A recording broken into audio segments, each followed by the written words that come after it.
George, I asked Sam Rainwater to pray for us later.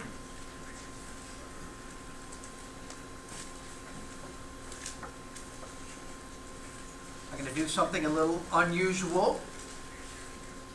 I'm going to ask you to turn to Isaiah 14 and put one of your fingers there. At the same time, I'm going to ask you to turn to 1 Timothy chapter 6.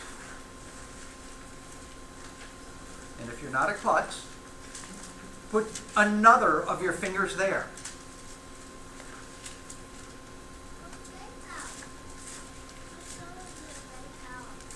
I'm going to be doing something. Trust me, I have a purpose here.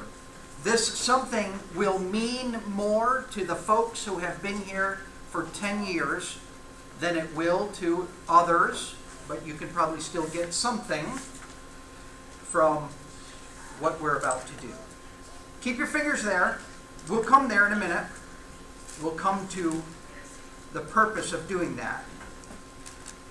In the meantime, we are picking up in our study of Genesis. We are to the account where Joseph's brothers have been, Joseph has shown, he's revealed who he is to his brothers. Before we get into that text, I want to make a couple points from chapter 42, verse 5, where it says, "The sons of Israel came to buy grain among those who were coming, for the famine was in the land of Canaan," and my version uses the word "also." The famine was in the land of Canaan also. Here is my point. Where was this famine originally that we know of? Egypt. But it's also in Canaan. Here is a simple point. Neither the promised land, or more specifically, the promised people of God, were exempt from the troubles that others had. There's a famine over there, there's a famine here. Guess what? God's people were going through the famine also, because God's people are not exempt from the troubles that just generally surround us. 3 points from this. Number one, hardship promotes sympathy. Hardship promotes sympathy. We have the expression, never judge a man until you have walked a mile in his shoes. Right. Hardship, you've got to be there. I've been there, I've done it. The more I've been there and done it, the more I can sympathize with them. In fact, this is part of the reason why Jesus had to suffer, right? He had to be made like his brethren in all things, so that he may become a merciful and faithful high priest in things pertaining to God, to make propitiation for the sins of the people. For since he himself was tempted in that which he has suffered, he is able to come to the aid of those who are tempted. That's the whole principle behind him suffering. So our practical application is, don't be afraid of hardship. In faith, when hardship comes, bring glory to God, right? The promised family are not exempt from what's going on around them. Hardship promotes righteousness. Remember in Acts chapter 11, Agabus stands up and says there's going to be a famine. And what did they all do? As they had means, they contributed to the needs of their brethren. That's a righteous behavior. So when hardship comes, it allows us, it affords us the opportunity to share what we have, and we've got a lot, with others. Point number 3, hardship promotes the gospel. So I'm reading here from Philip Schaff. He's a historian, it doesn't really matter, other than what he recorded. He's talking about hardship in the 1st and 2nd centuries. Persecutions that the Christians are enduring, just general hardship. There was a general phrase. It went this way. In thy brother, of course, that's English. In your brother, you have seen the Lord himself. That's what Christians would say about other Christians while they're enduring this hardship. In your brother, you've seen the Lord himself. Well, why? What's the background to that?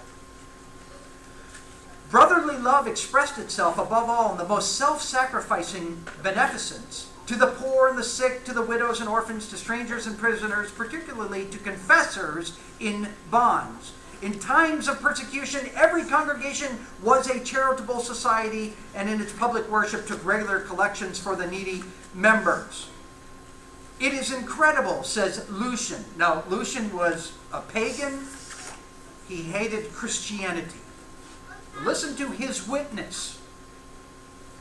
It is incredible, says Lucian, to see the ardor with which the people of that religion help each other in their wants. Listen, here's an outsider. What is he identifying about those of that religion? They spare nothing. Their first legislator has put into their heads that they are all brethren. In fact, people would generally walk around and say about Christians, behold how they love one another. And everybody else sees that, and anybody with a heart and anybody who's humble says, I want to be a part of that. This all happens when hardship comes along. It gives God's people an opportunity to shine, to bring glory to God. Now, so the point is, besides those other little points right there, the big point is when hardship comes, I'm not saying enjoy it, but embrace it for what it can be. Valid point? Here's a question for you. Was that worth the gas money to come here? Were you edified enough in that point right there?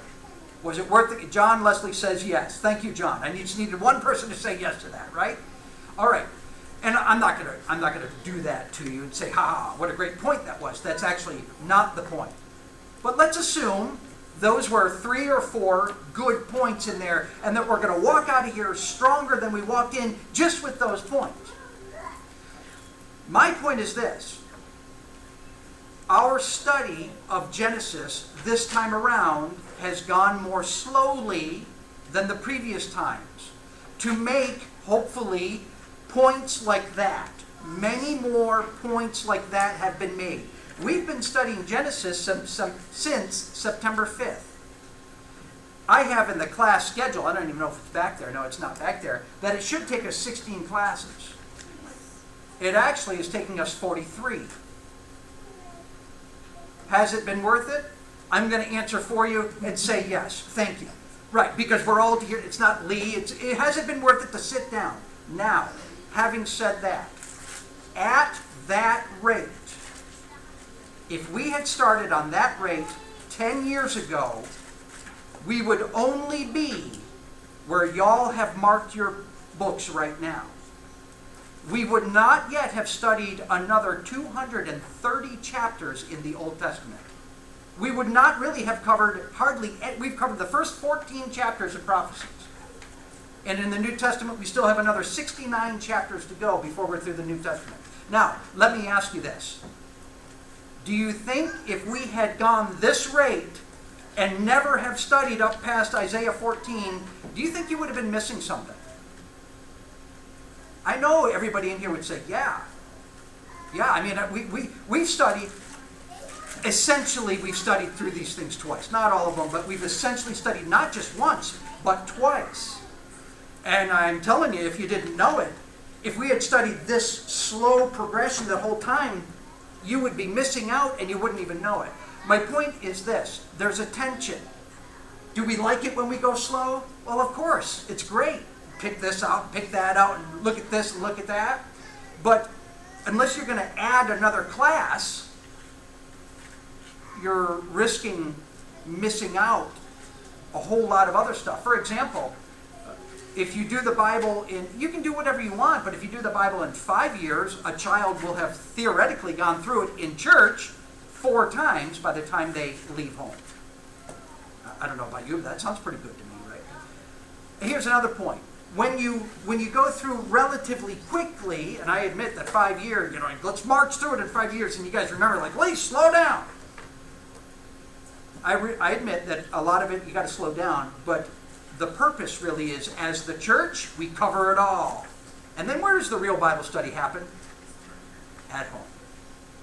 Children, family, let's get together. We're going to go through this text. We're going to pick up on these little nitty-gritty things that we didn't talk about as a church. So that was the whole point of having you put your finger there, is to say, hey, that's as far as we would have gone if we had gone more slowly. And it's something that everybody has to wrestle with. I want to go fast, I want to go slow at the same time, right? All right, that was a fun exercise for me, but we'll go on and get into the text now.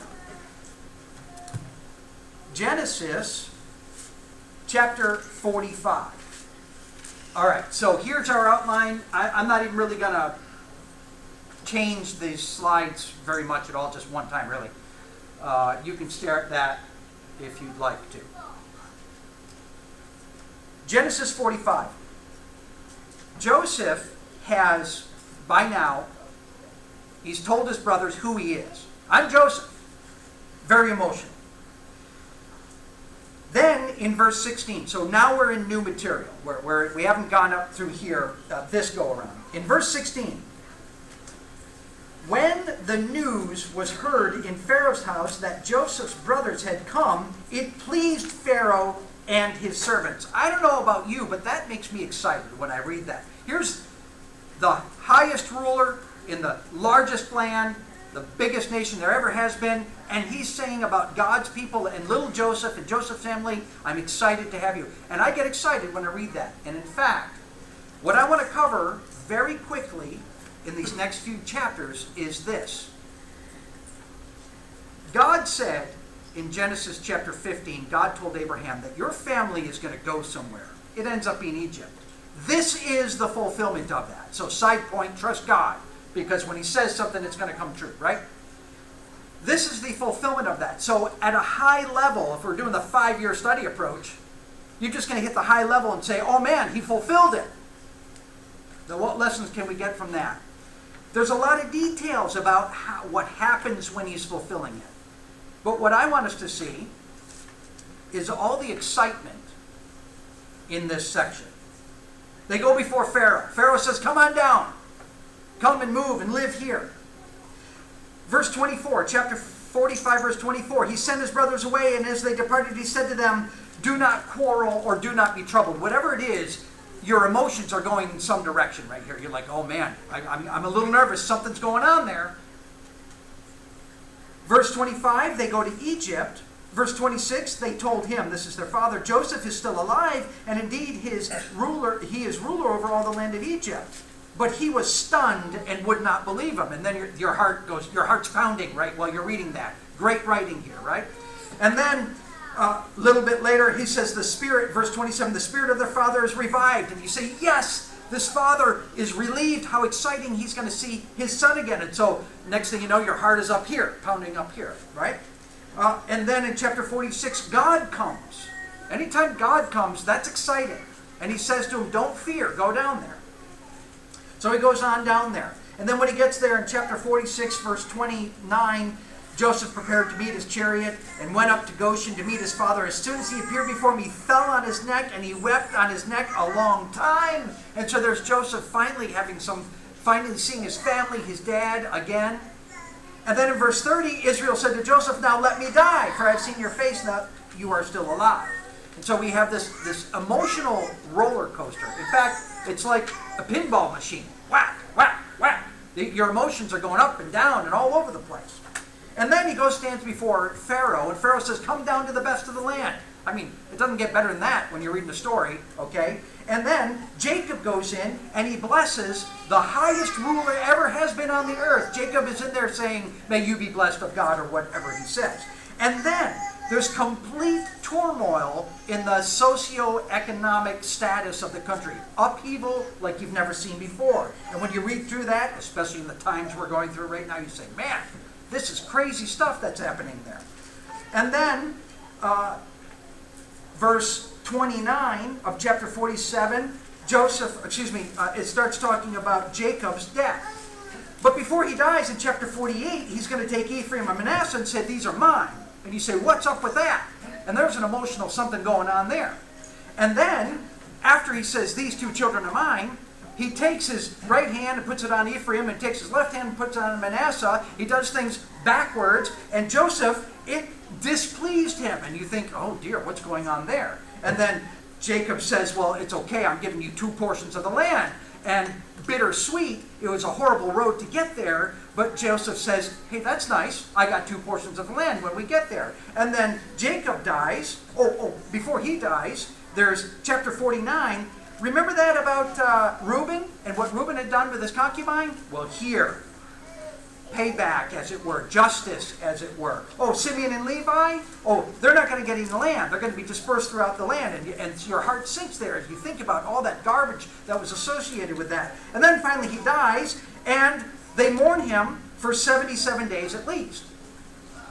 And then after they bring him back to the land, and they bury Jacob in Machpelah, and then they're coming back, his brothers, Joseph's brothers, come up to him and say him essentially, don't be mean to us. And what does God say? What does Joseph say?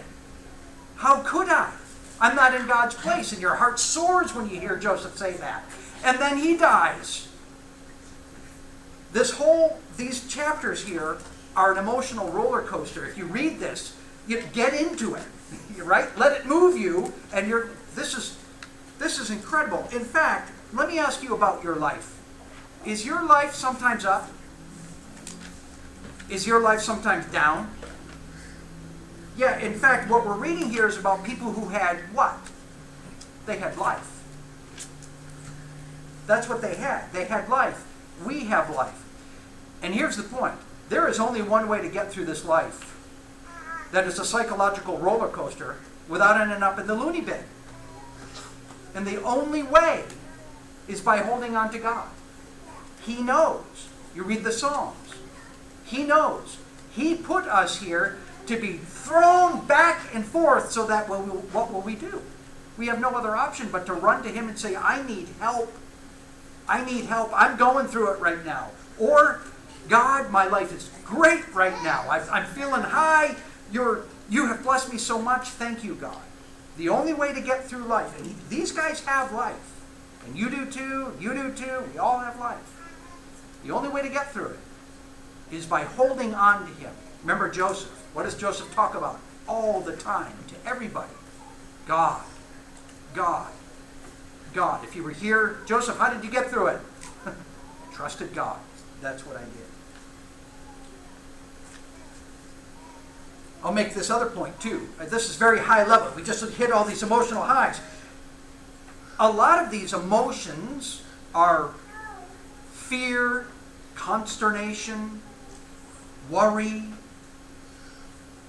What do those emotions, I'll call them the negative ones. What do the negative ones, what are they resulting from? What caused them? Following God or not? Not. Right. When you read, yes, people die, people pass. That's God's plan. And I don't want to take away the sadness from that. But what we're talking about in here, most of it is they're on this emotional roller coaster on the down part of it because of chaos that they themselves created years ago. And so the observation is, if we just follow His wisdom, you save yourself a lot of trouble in life, don't you? Anybody here ever experienced that? Did something foolish 5 years ago? 5 weeks ago? 5 hours ago? And right now you're still paying. You're paying for it because you left His pattern. You left His path, right? Okay. Comment or question before we actually look in this text a little bit at some nitty-gritties. Okay. All right.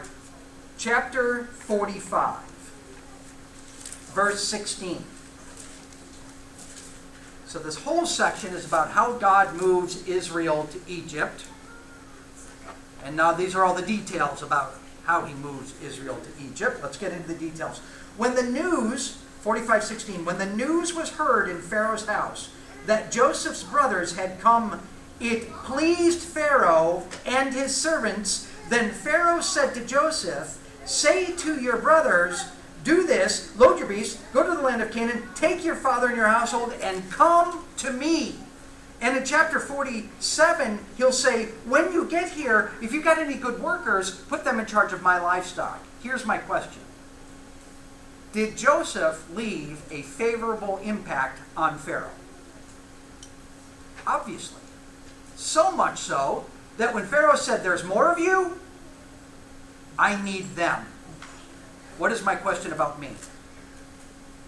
Do I leave a favorable impact on the people I know? Is it the case where if somebody who knows me had the opportunity to know more of me, they would say, get Lee, get his family. I know stuff about them. He's proven himself. Get more. So I'm going to put my wife on the spot here, but this is an illustration of it. Years ago, when she was in her young 20s, we lived in Hungary, and we had this interpreter. He was, I think, a year younger than I am, real close to my age, single guy. And he was not a Christian, he was a great interpreter. We used him. Marcy's parents came. And we're sitting around the table, all of us, and suddenly Keisha Tilla says to Marcy's parents, do you have another daughter? And I thought to myself, heck. But he was saying, I want one of them. Do you have another one of them? Right? This is the kind of life that we want to live. I want people to be able to look at me and say, I would take another Lee. Sadly, I fail too often.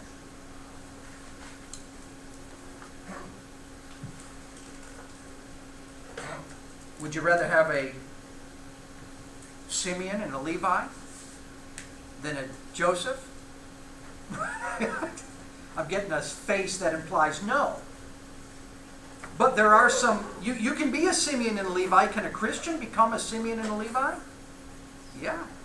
So the only thing that stops that is your choice and God's grace. Right? So, in chapter 45, we're picking up. Pharaoh said, go get them, bring them here. Take your father, verse 18, and your households, and come to me, and I will give you the best of the land of Egypt, and you will eat of the fat of the land. Now that's interesting. Now your version will say something like best or good. In verse 18, I'll give them the best of the land. Now whether it's actually the best, there's a room for some exaggeration. But this will be stated not once, not twice, not 3 times, 4 times. Why 4 times? What's the author doing? Emphasizing. Emphasizing. They get the best of the land. Verse 20, do not concern yourselves with your goods, for the best of the land of Egypt is yours. That word is translated either good or best or other things many times. Best, less than good. But in chapter 47, verse 6, they go stand before Pharaoh, and Pharaoh says, the best of the land is yours. That word is translated, I think, 9 times, every time, best. The best of the land is yours. And then in verse 11, so Joseph settled his father and his brothers and gave them a possession of the land of Egypt, the best in the land. Now, whether or not it's actually the best, the point is, usually this is not where refugees find themselves, is it? Come in to the land and go to Chicago. That's where we send them. Or wherever. This, come into the best of the land. Now this makes me excited because who's behind that? God. You know God is. If for nothing other reason, there's 4, by the way, no offense to anybody from Chicago if you're So 4 times he'll say the best of the land. And this is God. He says in Genesis chapter 15, he says, I'm going to send you down to the land. Well, when they get there, guess where they land? In the best of the land. That's pretty exciting when you put that together. Something else is going on here. Verse 31. So chapter 46, verse 31. I know I'm jumping all over, but I get to do that when I'm picking and choosing. Verse 31 of chapter 46, Joseph said to his brothers and his father's household, I will go up and tell Pharaoh, and will say to him, my brothers and my father's household who are in the land of Canaan have come to me. And the men are shepherds, for they have been keepers of livestock, and they have brought their flocks and their herds and all they have. When Pharaoh calls you and says, what is your occupation? You shall say, your servants have been keepers of the livestock from our youth even until now, both we and our fathers, that you may live in the land of Goshen, for every shepherd is loathsome to the Egyptians. Now get this. Get what's happening here. Does God want his Israelites just going out and mingling with all the Egyptians? No. And so he brings them to the best of the land, and he uses his servant Joseph to point out that they're people that you don't want to hang out with. So leave them alone up there in the land of Goshen. They're shepherds. They're abhorrent. Ew, yuck. We don't like them. Now that's not good, but God uses that to keep Israel isolated. That's pretty impressive, right? God is in his wisdom is keeping his people isolated. Now, would it be nice to be thought of as loathsome? No. Not in the sight of man. But if you're loathsome in the sight of man, but privileged in the sight of God, is it worth it to be loathsome in the sight of man? Yes. And so you say, okay, I'll not worry. Yeah, they think I'm weird. They think I'm a weirdo. And if you ask them, and all of them, and you compare me to them, I am a weirdo. But it's worth it. Because God is watching over us. A couple things about this. God had the ability to protect them. His nation of people. Romans 8. By the way, I've been monologuing here, and I want somebody else to, in fact, for a long time I have been talking, and I hope somebody else is going to say something or share something. Romans chapter 8, verse 28. We know that God causes all things to work together for good to those who love God. Now we have an illustration of this in God protecting Israel from the Egyptians, at least for a time. God says, come up here, stay right there. Now that's the plan. It's going to change. Things will change. But right now the plan is stay there. You'll be considered abhorrent, so you'll be left alone. God causes all things to work together for good to those who love God.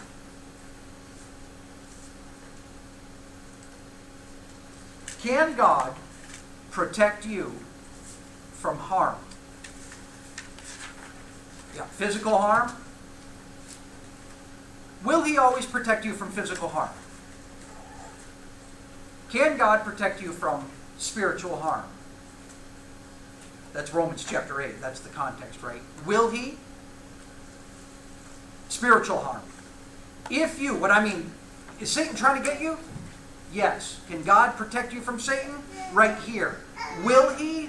Yes. If what? If you remain faithful. John 17.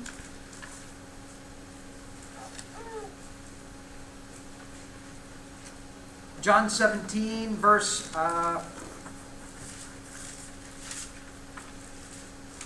14. Verse 15. I do not ask you take them out of the world. So Jesus is praying for his disciples. And he's praying that they are protected from Satan. That is the prayer. I don't pray that you take them out of the world, but keep them from the evil one. That is the prayer. Okay. Can God keep them from the evil one? Absolutely. But what must they do? Listen. They are not of the world, even as I am not of the world. Verse 17. Sanctify them, which means what? What does sanctify mean in this context? Set them apart. Put them where they will not be attacked by Satan. Well, where do you put them to not be attacked by Satan? Sanctify them in truth. Your word is truth. God causes all things to work together for good for those that love the Lord. Yes. And he can protect you. Satan cannot get you. That's our biggest concern right there, if you didn't know that. Right? That's the biggest concern. I don't want Satan to get me. Okay, it's easy then. Just stay in his word. So that drives us to study what is his word. I want God to protect me by his grace while I faithfully obey every syllable of this book. And I'll make mistakes and he'll forgive me, but I'm trying and I'm studying and I'm obeying, and the more I do it, the more I see his ways are right, and I love him more for it. Comments or questions? I believe this is very parallel with 1 Corinthians 10:13. Yes. No temptation overtaken us, such is Right. to all of us, but God is faithful. Right. And he will not allow you to be tempted beyond what he will give you the way of escape. You gotta look for it. Yeah. He will protect you. Yeah. Yep. Yeah, that's what we have this illustration. Come here, people, all my people who are not supposed to intermingle. I'll put you right here in this beautiful part of the land, and everybody else will think you're ugly. So they'll stay away from you. Now, that's not good in of itself, but God uses that. Okay. Verse 21.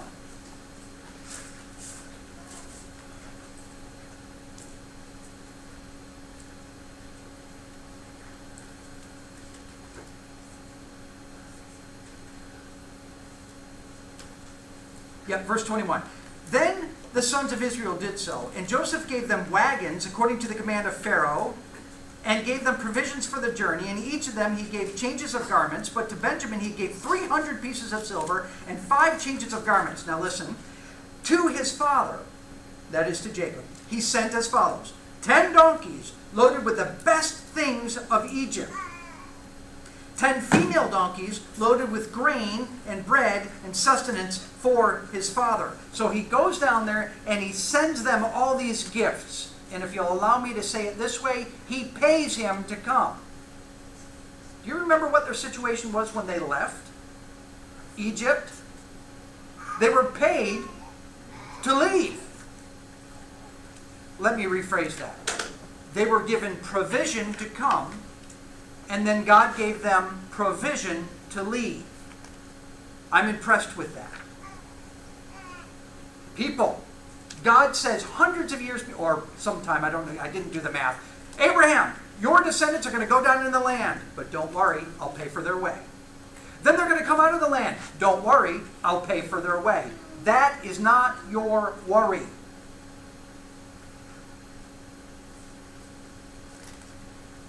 Exodus 16 through Joshua 5. What does God provide for them? Exodus 16 through Joshua 5. Every morning, manna. Can God provide your needs?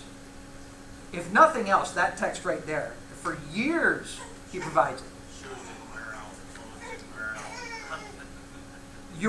out. And Deuteronomy 8 tells us, or is it 4? Can't think right now. Tells us the reason God did that was so that they would learn what? To worry about what their job. No, I'm being sarcastic. No, he gives them that so they learn not to worry about. By the way, are we told to get jobs? Does God say, get a job? Yes. But don't think of it as, man, I got to get a job. I prefer that I would think of it this way. I got to be faithful to God.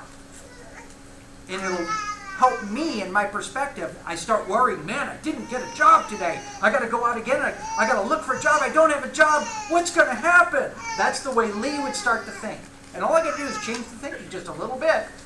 I got to be faithful today. And God will provide. Exodus 17, he provides water from a rock. And that was not the last time either. Can God provide what you need? In 1 Kings chapter 17, God fed Elijah by means of what? You know? Say it. Ravens. Pretty impressive. Can God take care of your needs? Later on in the same chapter, he turned a widow's jar of oil into for a period of time, never-ending fountain of oil. Can God prepare and provide for your needs? Hagar, to go backwards, Hagar, when she was walking along in the desert, what did God provide for her? more water. In Luke 5, we studied this several months ago, but 2 classes ago, Luke 5, Jesus comes to Peter and says to him, what? Put your net in. Peter says, I've been doing it all night, but I'll obey. Then the feeding of the 5,000. And we could talk about numerous examples in the Bible about how God provides. But I'm not going to do that anymore. Instead, I'm going to look at every one of us here and say, did you eat today? Don't forget about that example. I won't pick on John and say, how many years have you been alive and been eating? He's been eating well for many years. God provides. He provides. So our job is not to worry about that. Our job is to worry about, what does he tell me to do? What is it that I'm concerning my life with? That's our focus. All right. Verse 24. So he sent his brothers away, and as they departed, he said to them, and my version uses, and several of your versions will use the word, do not quarrel on the journey. Some of them will say, do not, and I'll paraphrase, do not think you're in trouble on the journey. The question is, what is he talking about? Well, some people think he's talking about they're going to argue, they're going to point fingers back and forth at each other. That may be true. I don't know. I know that when people are under the pressure and they've just been caught and all of them doing something wrong, what are they likely going to do? Your fault. Well, you started. Well, I did it. I didn't do it. Now, that may be the case. If that's what he's talking about, what does this situation... They have just been caught doing wrong. When you're caught doing wrong, what is a proper disposition? Humility. You pretty much don't have anything to say for the next 5 or 6 years. I did wrong. That's it. I've done wrong. What do you think? And somebody might ask you what you think, but once you've done wrong, humility says, I need to be quiet. I need to be faithful to God. I need to prove myself before God again a little while before I just start throwing out my opinion. If this is talking about some trouble on the way, some people thought, well, maybe they'd be robbed because of all the stuff that they have. There's room for trusting God, is his point. Look, God's behind all of this. He is going to care for you. He's going to watch over you. I don't know exactly what he's saying, but he's saying, don't worry, George. There's a father at home that is owed an explanation. Oh. And again, I'm surmising here, but don't argue on the way. You know, all those things you're saying here, when you consider that trip, and it wasn't a short trip, you know, I mean, being stuck in the car and spend 30 minutes go do something you don't want to do, but, okay, they've been caught. And they owe their father an explanation, and they've robbed him of 22 years. Isn't that what we're up to now? 22, yeah, something at least, like that. yeah. 22 years of a relationship with his favorite son. Yeah. Yeah. Right. So what's it going to take? You don't want to face that. Who here wants to face their wrong? I've done wrong. Nobody does. But it's going to take humility. Okay, don't try to get out of it. The minute you start thinking about trying to get it over with fast. And you've got 9 other brothers that you can try to push on. You're right. Yes, it was his fault. All right, we'll just go for another minute or two, and then we will be done. Let's get out of chapter 45, shall we? Okay. Verse 25, they went up from Egypt and came to the land of Canaan to their father Jacob. They told him, saying, Joseph is still alive and indeed is ruler over all the land of Egypt. And so they're, what's that called, eating crow? Right? But he was stunned, for he did not believe them. And like George said, they owed him. And it's going to be difficult for him not to hold that even more against them the rest of his life, right? You took away from me my son. He's been saying it this whole time. Now it's actually true in a way, right? But he was stunned, for he did not believe them. When they told him all the words of Joseph that he had spoke to them, and when he saw the wagons that Joseph had sent to carry him, the spirit of their father Jacob revived. Then Israel said, "It is enough. My son Joseph is still alive. I will go and see him before I die." We'll keep reading just a minute. So Israel set out with all he had and came to Beersheba to offered up sacrifices to God his father Isaac, to the God of his father Isaac. God spoke to Israel and in visions of the night and said, "Jacob, Jacob." And he said, "Here I am." And he said, "I am the God of your father. Do not be afraid to go down to Egypt, for I will make you a great nation there. I will go down with you to Egypt. I will also surely bring you up again." Now it's the last words that catch my attention for the end of this evening. "And Joseph will close your eyes." I find this very, very interesting. Before right now, you know what you know about Jacob and his relationship with Joseph and his relationship with his other sons, not including Benjamin. How would you describe Jacob and how he handled the upbringing of his sons, Joseph and the other ones? How would you characterize that? Would God have said, "Jacob, you did a good job"? No. In fact, what did Jacob do that was, just describe in a word, what did Jacob do that was favoritism? That was wrong. It was from immaturity. It was wrong. It was unfair. There was just a whole bunch wrong about it. But here's the most interesting thing, I think. In the end, what does God say to Jacob? That thing that you care about so much, that actually caused you to do wrong, that is the thing that I'm going to allow to comfort you in your final years. What does that tell us about God?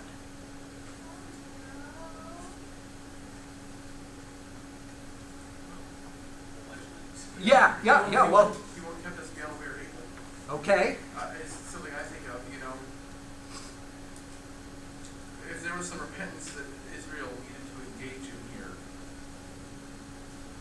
Sometimes I'm grateful to God for being put me in situations where I would find myself struggling to get over, an issue. I can afford to have somebody else work on my car. I pay somebody else to do that for me.